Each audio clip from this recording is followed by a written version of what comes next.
If you ask me, then we live in a very interesting period.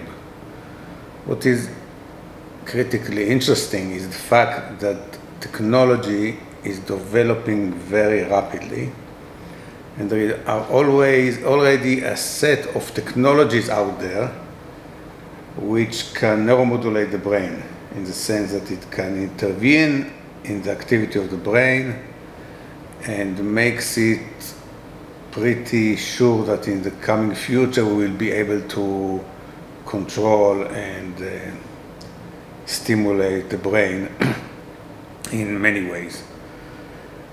This fact in itself will be relevant for treating mental disorders. Now, at the moment that you want to intervene in the brain for treating mental disorders, you have to know the exact disturbance or the exact alteration or what went wrong in the brain of this patient in order to be able to treat him. So there will be no escape anymore from reaching etiological brain-related, brain-based diagnosis. It won't be enough to be descriptive like depression. Depression are symptoms. I'm depressed. It's not like in other fields of medicine where you have an etiological diagnosis, where the name of the disease is the cause of the disease. For example, appendicitis. It's a place in the body and it's infected.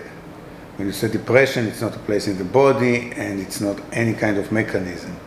Now, once we will want to intervene in the brain, we will have no choice but to know exactly what's wrong with the patient. We'll have to understand the brain in a deep sense. We'll have to know what the brain is doing, how the brain is functioning, how the brain is generating symptoms.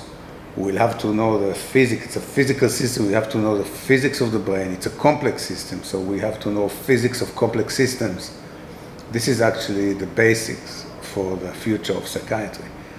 So we are working on generating a brain-related diagnostic framework or conceptualization, which I call neuroanalysis, neuroanalytics, to decipher what's wrong with the patient.